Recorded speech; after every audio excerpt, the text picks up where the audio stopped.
Hello, everybody. Thanks for joining us today on the 5onCast, your sometimes weekly source for insights into whatever the hell I happen to care about at the time. I'm your eternal, ever-burning co-host, Patrick Downs, the modern Johnny Blaze, and today I am joined by Nick Cegelski, and I didn't even ask your last name. We were just talking about pronunciations. I probably got it wrong. He's an enterprise AAF SharePoint, and I've titled today's episode Podcasters on Podcasting. I don't know. It's a working title. We'll figure it out. And today we're talking about the whys, what's, whens, and hows of podcasting. Welcome to the show, Nick. Would you like to add some color to your introduction? There's already a little bit of color there. I will add some color to the introduction. You got maybe 90% of the way right with the last name. It's Cegelski, but honestly, the listeners don't really care. They can just call me Nick. But no, I'm excited to be on, man. We're going to have a fun conversation today. You want more about me? I was a college wrestler. I'm a college wrestling coach still. I work as an enterprise salesperson. So it's really fun getting punched in the face all day, every day in my sales job, and then going onto a wrestling mat and getting clubbed in the head for the next 2 hours. So I'm looking forward to talking with you. Hey, man, if you like getting hit in the face, you came to the right place, man. That's the truth. Awesome. So I like to kind of start off with some mood setting questions. They're going to be a little bit too personal. Are you game for it? Let's do it, man. I'm ready to rock. All right. Be honest with me. What is your deepest and darkest fear? Oh, my deepest and darkest fear. Probably that I'm not living my life the right way. Like, not that I'm doing anything bad or not, like, making good decisions. I try to be really disciplined and make the right decisions in my life. But like, there's always that thing in the back of my head where it's like, okay, would I be a happier human being when I get to the end of this all if I just dropped everything and moved to Germany? And so it's kind of the ambiguity about like, I think I'm living a great life. I've got a beautiful home here in Southern California. I get to go surf. I get to go hike. I wrestle. I hang out with an amazing girlfriend that I've been with for a really long time. I have a lot of friends and family that I love and care about. But there's always this thing in the back of my head where it's like, would it be different if I went in a different direction? So probably just, it's the doubt, you know? What do you think would make that go away? Trying one of those things. Just dropping it all and moving to Germany, man. Okay. Is it just Germany, or is there anything else you would do? No, that was just an example. I mean, I'd go anywhere, but you know, I've had the benefit of living in a bunch of different areas. I grew up in New York, but not New York, not the New York you're thinking of, the complete opposite side of the state. And I've lived on both coasts. I've traveled a lot for my job. And so I've gotten to see a lot of different places. And so that's kind of infected me. Anytime I'm in, like when I'm in Seattle for 2 days for a bunch of work meetings, I'm always like, ooh, what would it be like if I lived here? And that probably doesn't help because I travel so much. It's like, ooh, what if I moved here? What if I lived in Phoenix or Seattle or Portland? What would make it go away? Frankly, I don't think anything though, because I'd move to Germany. I'd be like, this is a lot of fun. I'm having a blast. And I'd be like, but did I give up? Like, what if I moved back to Pasadena? Would things be better there? So I think it's something we have to accept as people. It's part of the reason I'm huge. And I know you've done some episodes on mental health. I'm huge into journaling and self-reflection. It's something I do every single night. I write in my journal because it helps me recalibrate my head. And then I'm a lot more effective and happier person the next day. Wow. Thank you for your supreme honesty. I appreciate that. I got two more, though. We got a little bit more honesty coming. All right, good. What is one thing that you wish people like actually understood about you?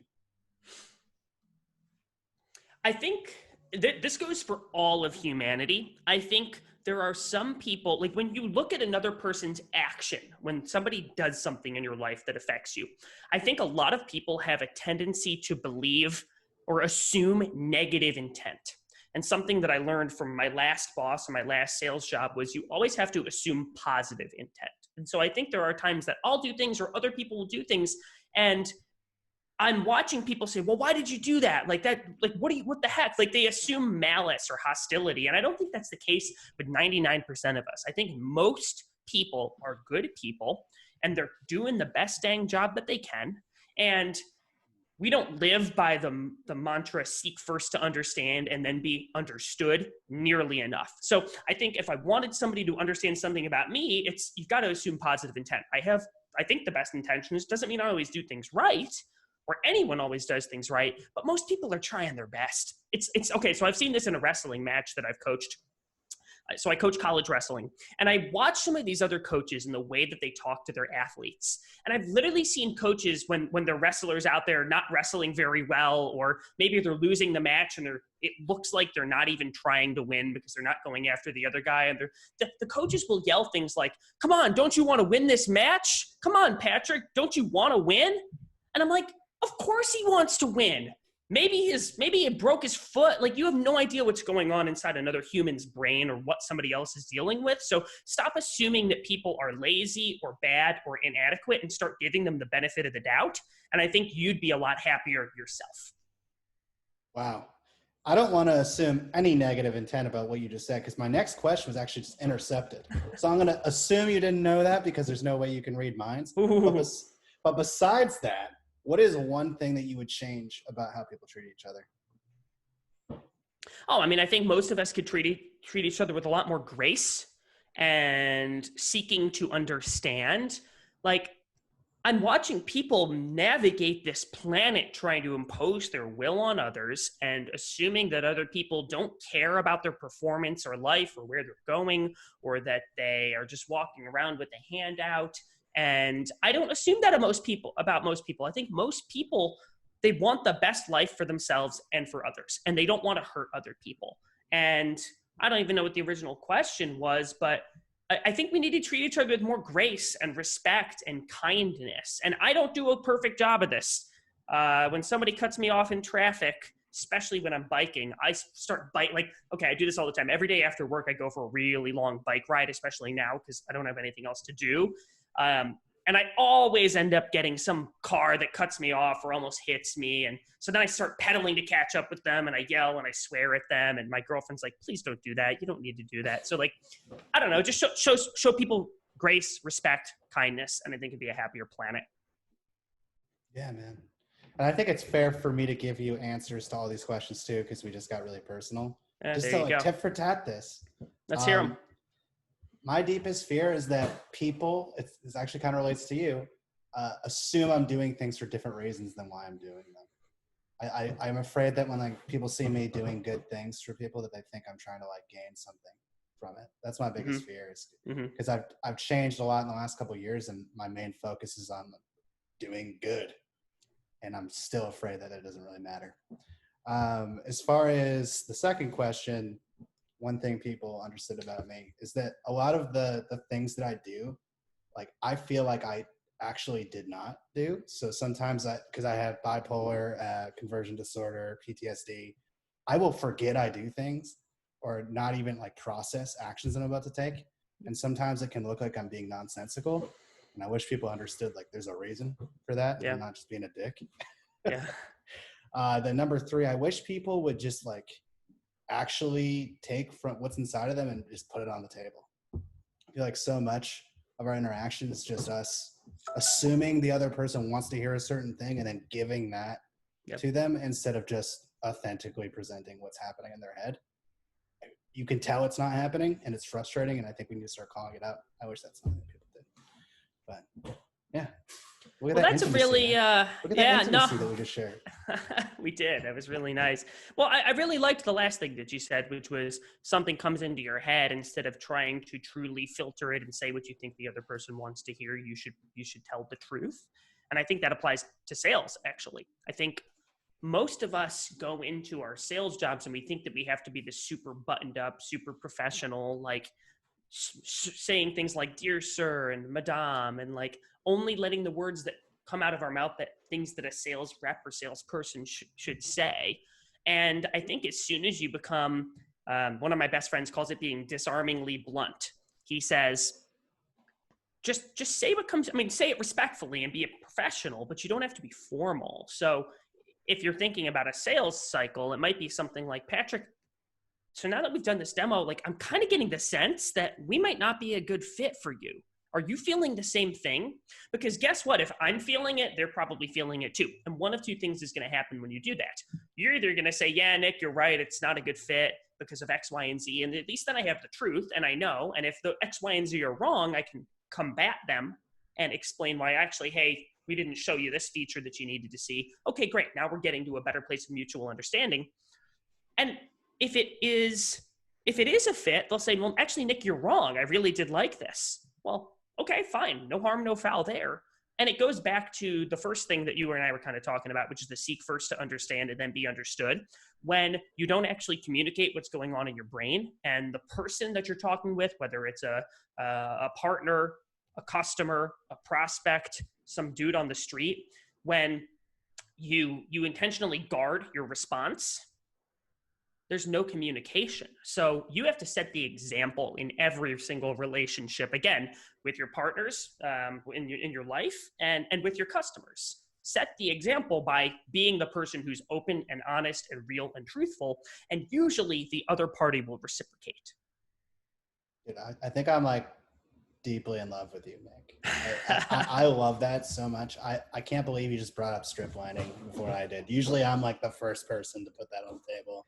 So you got me on that one, you quick draw motherfucker. God, man. Hey, I'm doing my best. I'm doing my best, Patrick. And it's funny because this conversation we're having right now is pretty similar to one that I would have with like a friend or a colleague, and it's just slightly more formal and it's being recorded.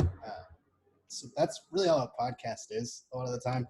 You just sort of take a loose structure and put it on top of a conversation. And the listeners can't see, but I've got this really nice noise canceling thing that I wrap around my special microphone. So most of my conversations in life don't have that nice equipment. But yeah, I mean, really, that's what a good podcast should be. It's you've got to break it down and actually have a real conversation with somebody and not talk about things that are super, super. The term everyone likes to use now is fluffy, but I call it academia. I hear people talk about, so you use the term strip lining, and you might mention that, but like you've got to talk about things people can actually go use and put into practice. I think there's a lot, there's too much like pontificating about how things should be done and not enough execution. Like ideas are abundant on this planet, but actual execution of them is limited. Most people like to say, yeah, I'm an ideas person. Here I am assuming about other people, but like, I don't care if you're an ideas person. I don't care how many ideas come into your head. If you don't actually do something about those ideas and try to take action to help them materialize, the idea didn't change anybody's life or world. You have to take action. This is a quote that helps me. So I'll bring it back to your mental health thing. I often get anxious about things that are happening in my life. And this is something that I do when I journal is, one of the things that I always remind myself, and I think this is true 90% of the time, there's some instances it's not, it's this quote, which is the only antidote to worry is action. And what I will typically do when I'm doing this journaling process is I'll write out the top 3 things that are stressing me out that day. And then I will literally try to come up with, well, what action could I take to make that thing better? 90% of the things I'm able to come up with a path forward to solve for that. Don't get me wrong. There are things in life that like you can't fix those things. Like you can't fix the things that happened in your past, but there likely are things that you can do to maybe make your situation a little bit better. Every time you talk, Nick, I just, again, fall deeper and deeper in love with you. It's upsetting. It's very upsetting. Well, my girlfriend's going to listen to this, and you're going to get an angry message in your email box. What's her name? Emma. Hey, Emma. I'm telling you right now, I am coming for him. I'm coming for him hard, and it's happening currently. Love it. I mean, I think this is the first time that's happened on one of my podcasts, but I think the bigger question that I have right now is about actionable items, right? Yep. You talked about there's not a lot of, hey, this is how you go do it. Something I don't hear talked about a lot is like gear. You mentioned, I have this great noise canceling piece right here for my mic. Yep. What do you think the number 1 and 2 things someone needs for gear, just like basics, to start a podcast is? Good mic, recording platform. That's it. So I got a Blue Yeti mic here I'll give you literally everything that's on my list. You asked me for the top 2, and I'll take you through everything I use as you type away. But I got a Blue Yeti mic for like $100 on Amazon. You need something to actually record the podcast. So you and I are on a Zoom right now. I use a tool called Squadcast. They're basically the same. You need to be able to publish that podcast if you actually want to have any sort of reach. So we use a tool called Buzzsprout that helps us publish all the episodes. We work with a third-party tool to help us edit the episodes. The company's called Resonate. That's it, man. I mean, that's really all you need. One of the other things that we do is I use a tool called Calendly. I think most people are familiar with it to actually book the times that my co-host and I are available. So when a guest says, hey, I want to be on the show, here's the link, book through it. We have it all set up. We've been able to set up some kind of nice workflows so it automatically generates a Squadcast link, and like it's pretty easy. One other thing that we do is we use a Google Doc with a bunch of prep information. So when I interview a guest on my show, I want them to be a superstar on the show. And I want them to have some ideas in their head about what they're going to talk about. I don't need it scripted out, but it's helpful to have a structure because then they can prepare a couple talking points. And I found that oftentimes if you don't have a structure or prep before a conversation, what will happen is they will meander around a point and then they'll say something that's like the best piece. So if you and I were talking about cold calls, I might give you a couple things that I think are good about cold calls. Some best practices related to cold calls. But it takes my brain a second to catch up and actually formulate something that's a quotable or actionable or is really, really good. And so if you let somebody know, hey, we're going to kind of talk about these things in advance, here's some, you might want to come up with a couple bullet points around, okay, what do you say when somebody answers a cold call? How do you handle the objection? Send me an email. What do you do if they say, oh yeah, just send me some times that we can talk or call me next week? Well, I need a little bit of time. I know how to handle those on a cold call, but it might be helpful for me to prep out bullet of, okay, here's what I'm going to say. And it makes the listener sound smarter. And I think it makes it more actionable for the audience. They don't have to listen to Nick meander around a point for 30 seconds. They just get his best answer. You can also edit. We edit really, really intensely on the back end. So we record for 45 minutes to an hour and then cut the whole episode down to like 25 minutes. So that's another way to accomplish the same thing. That's amazing. Thank you. I always have a different thought about it. I think it's interesting to hear other people that create podcasts talk about their thoughts. How did you get there though? Like, okay, you're there now, but did you always have the thought of, I want to create a podcast with actionable advice that's going to be really like very tight and focused, or did that happen over time? I have been a podcast listener since 2015, so about 5 years. And I started actually listening to a real estate investing podcast right when I graduated college. And actually that is the podcast that taught me how to buy the rental properties that I own now.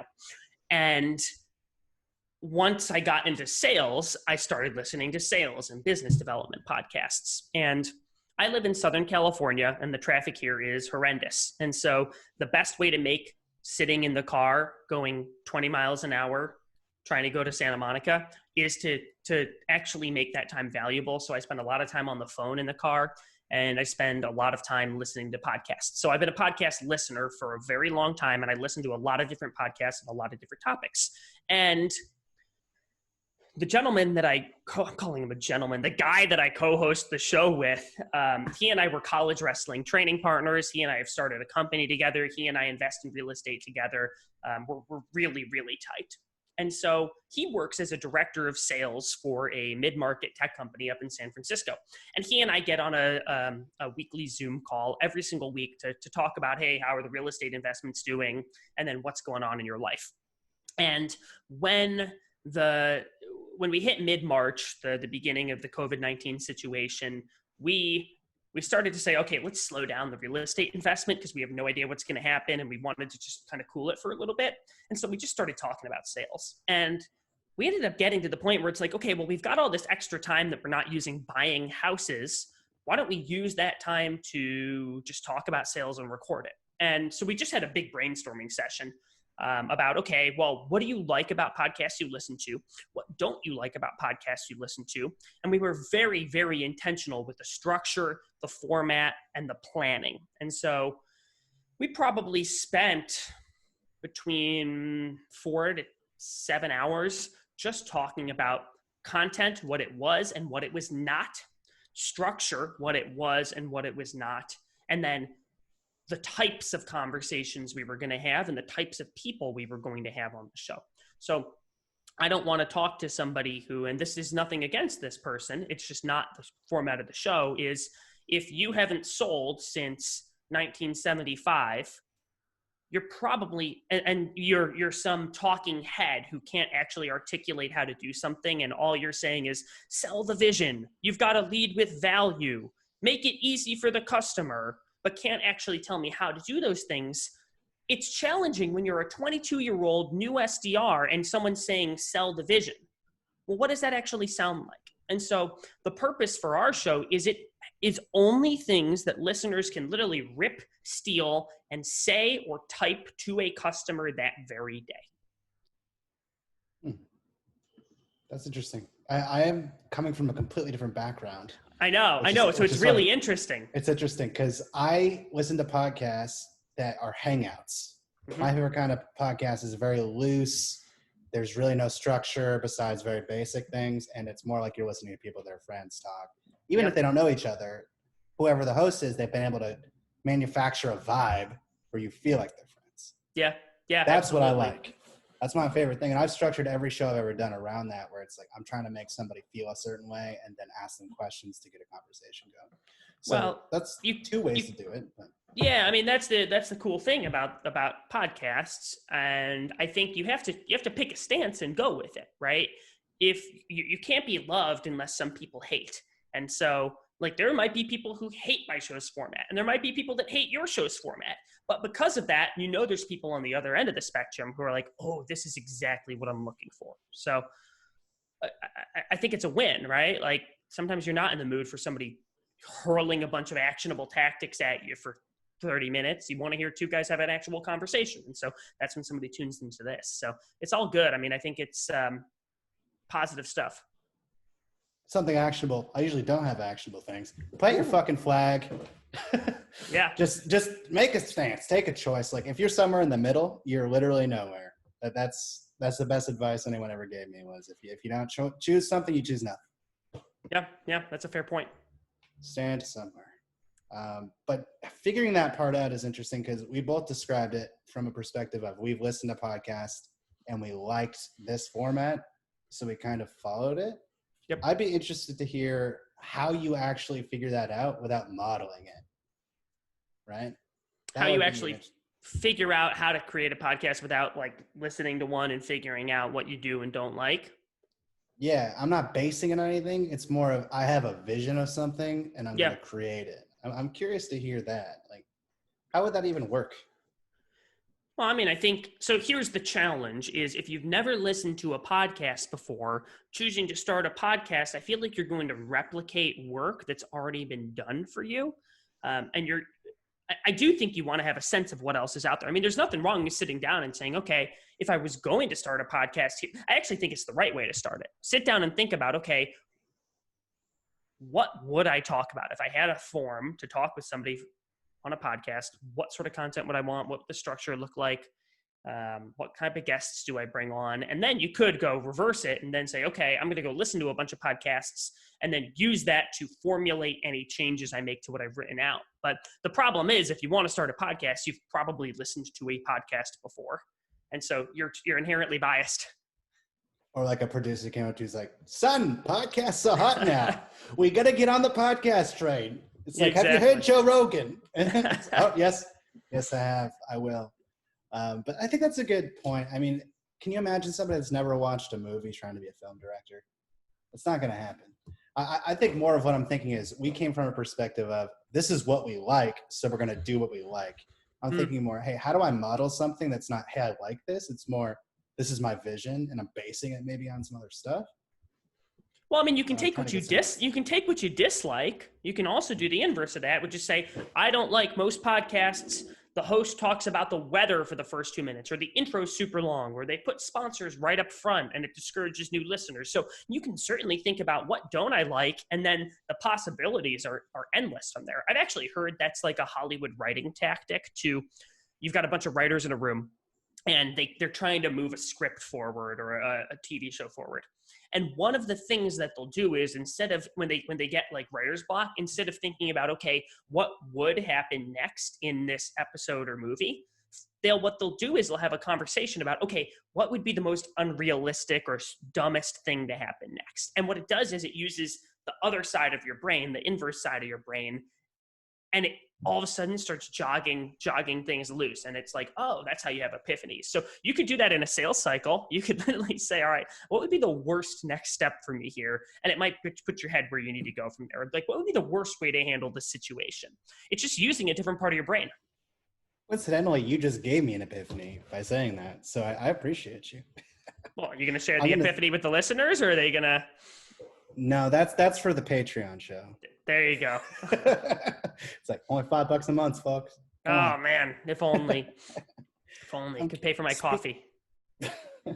Speaking of numbers, how are you measuring if what you did like worked, either from a success like number wise or from a success artistically? How are you measuring that personally?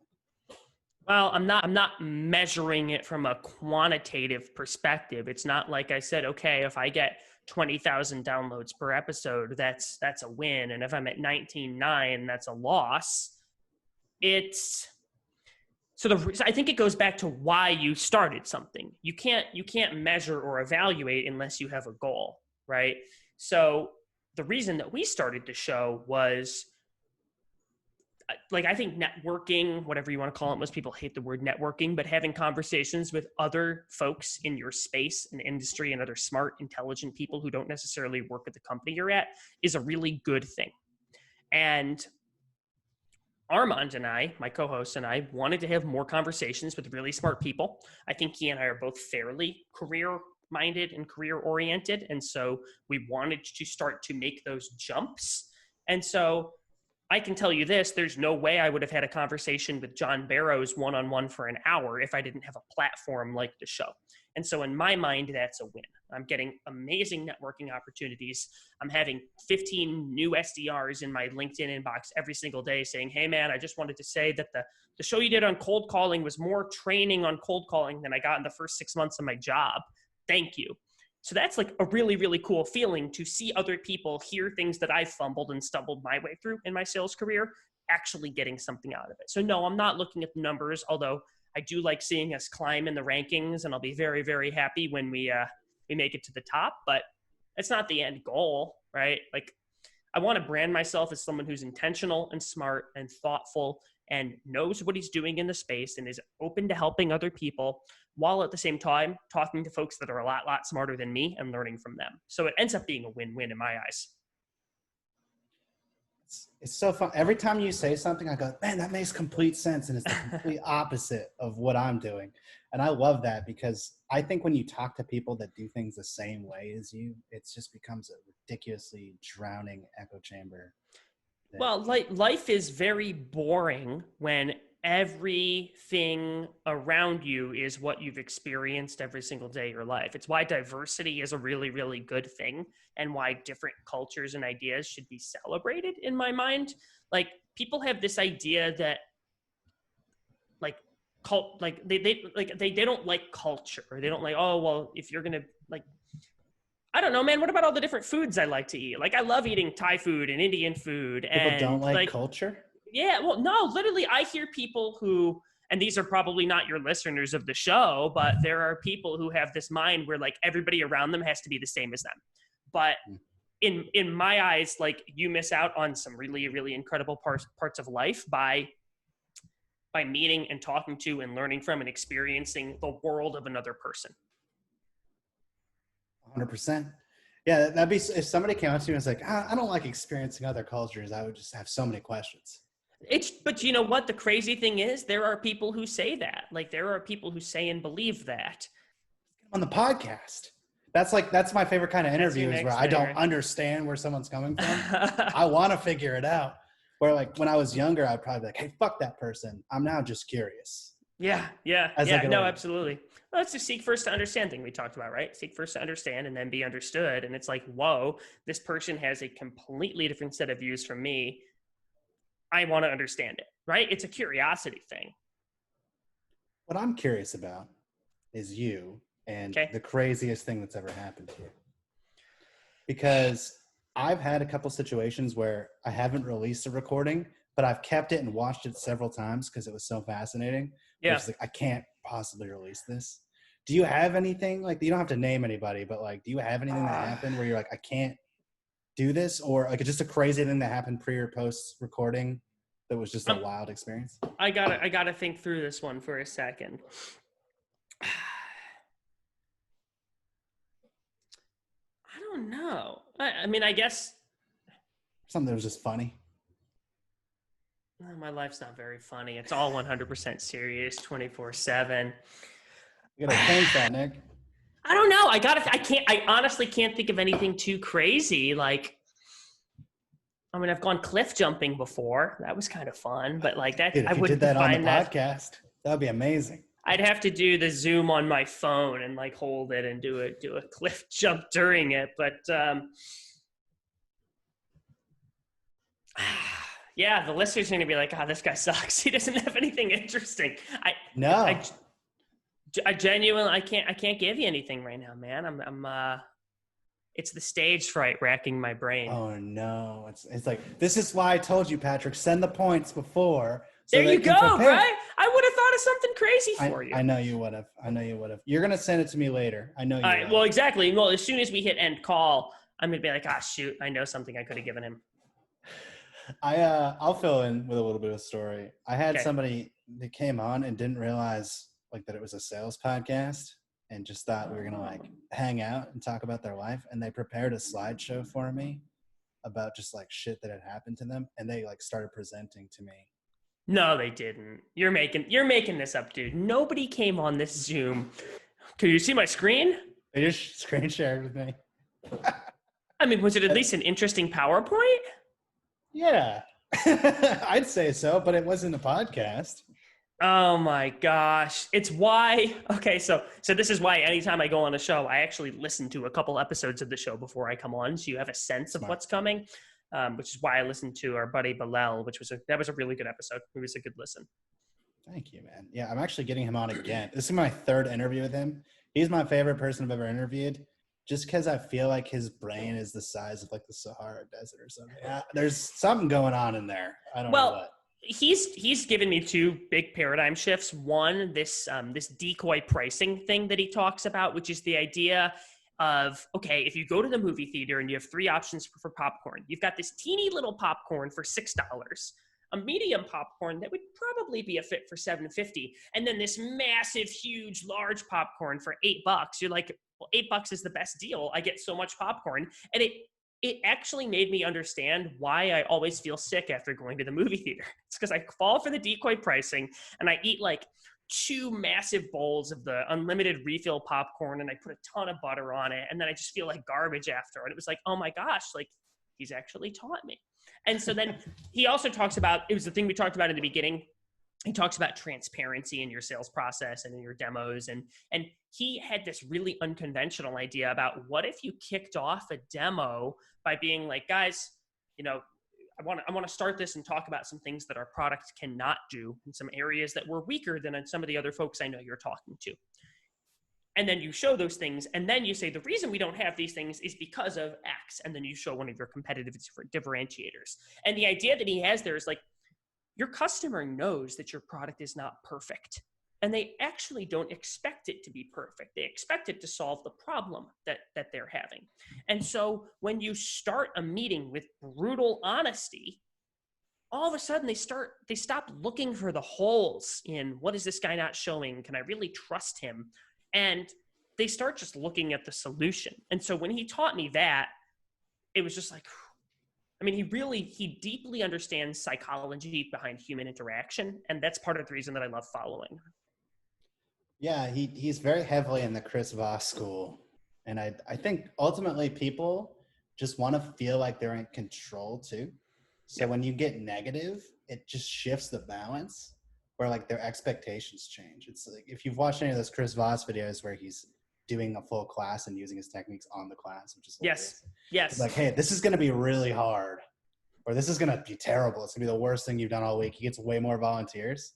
Yep. Because people just feel different about the situation. Yeah, this won't be so. Yeah, it's why when you get a shot at the doctor's office, they say, okay, this is going to hurt. And then when it doesn't hurt that bad, you're like, oh, can I get it? So when you're like, this is what my product's bad at, they're like, oh, well, maybe. Well, then when you say this is what the product's bad at, you have done okay, so when you're a customer and you're vetting a software solution, Your job when you're vetting that solution is to find out, okay, is this thing actually going to solve the problem? And are there any major deal breakers or things that it's missing? Or like, is this thing going to work?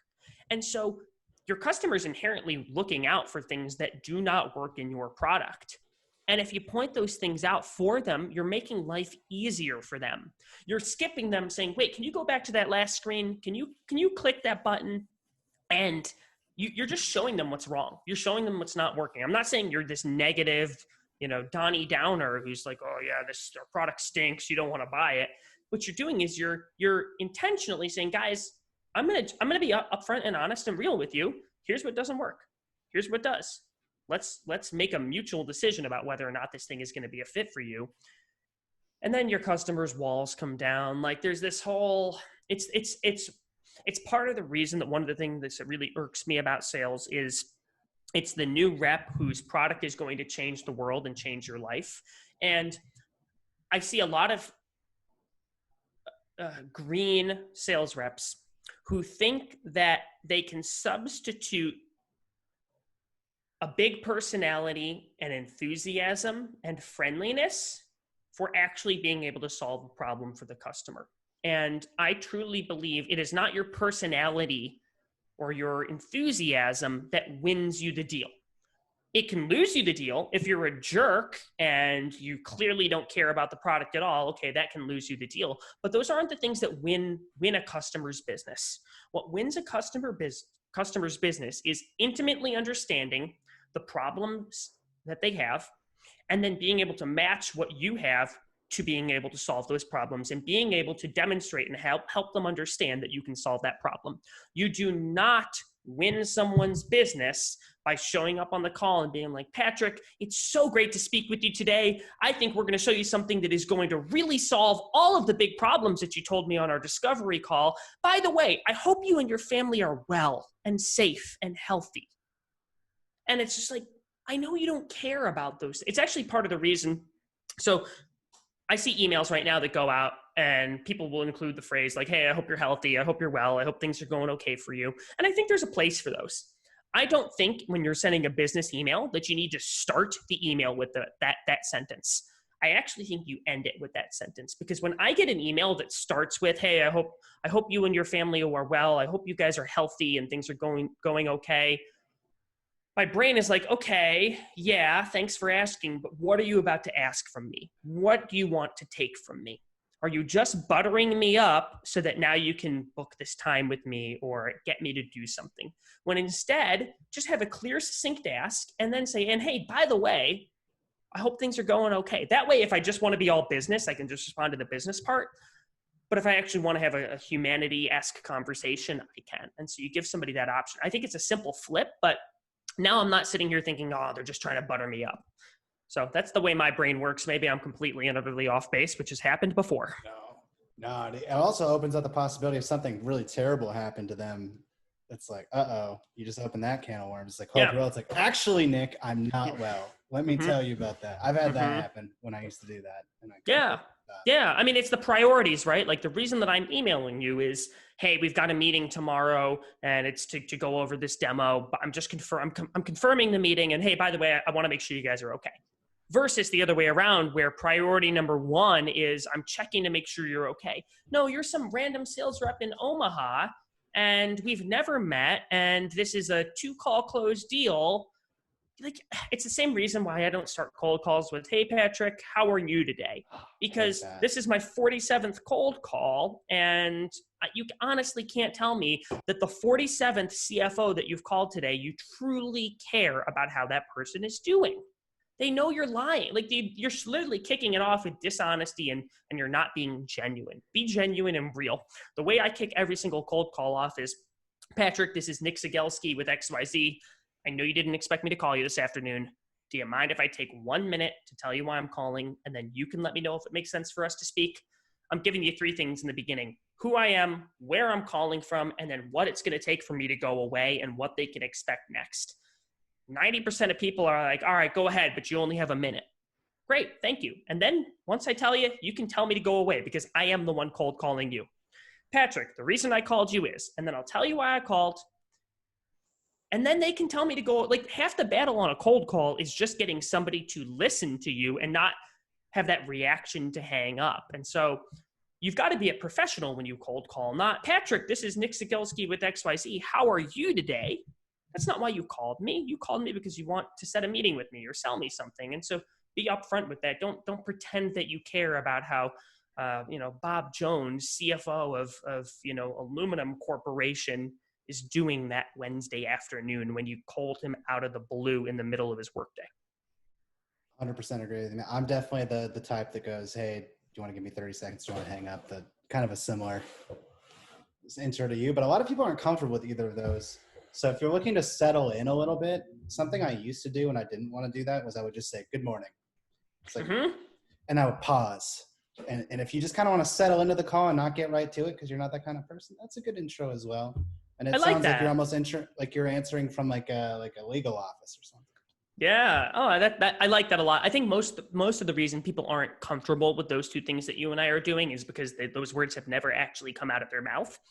And so I used to ride my bike to work when I used to work in an office, and it was an electric bike actually, and it was about a 12-mile ride. Besides the point, a lot of fun riding those things if you ever want to talk bikes. But I looked like a crazy person because I would be on the bike and I would be saying the talk tracks that I'd been working on that week. And this is my first ever SDR job. Like, I literally said my cold call opener probably 800 times while I'm riding the bicycle to work to get to the point that I wasn't worried about the words that came out of my mouth. I was more focused on the tone and the cadence and the way and the presentation of those words. And so most people, of course, they're not comfortable with those things. Has anyone, before they get into a sales job, ever cold called someone and actually had to initiate a conversation? No. So of course you're not comfortable. It's like saying, yeah, I've never ridden a horse before. And you saying, Nick, go hop on the bucking bronco over there. I'd be like, yeah, I'm not really comfortable with that. Shocker, dude. Shocker. Yeah, I maybe I need to get used to that. I'll go listen to some equestrian podcasts and see if I can get a horse riding tip. Well, there you go. You actually do a little bit of learning and development, and now you're ready to hop on the horse. The theory of horseback riding. There you go. Can you imagine if they treated it like salespeople treat sales meetings? They're just like, hey, all right, guys, we got 3 horses to ride today. What's your forecast look like for the day? It's like, all right, I'm going to commit 2 horse rides and maybe a bale of hay today in my horse riding.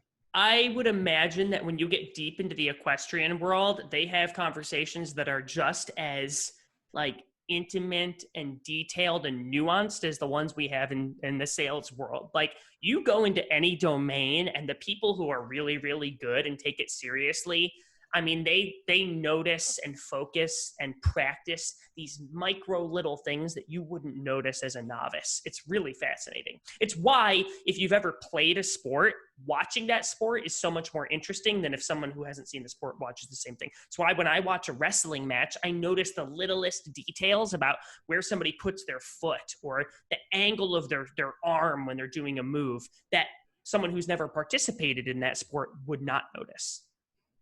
Well, if you're an equestrian and you're listening to this podcast, please contact me. Like I said at the top, this is about whatever the hell I want to talk about. So feel free, and I'd love to get into the nitty-gritty horseback riding. Love it. I think that's a good cap to our conversation. We went to many different lands, and I think the show notes will provide a map to the different lands. But hey, man, Nick, is there a good place for people to connect with you online specifically? Yeah, get with me on LinkedIn. First name Nick, last name Cegelski. Send me a message. Send me a connection request. I promise I'll accept unless you pitch me in the connection request. So this was a lot of fun. Thanks for having me on. Of course, man. We're also entering the plug zone. So if there's anything that you want to plug before you go, feel free.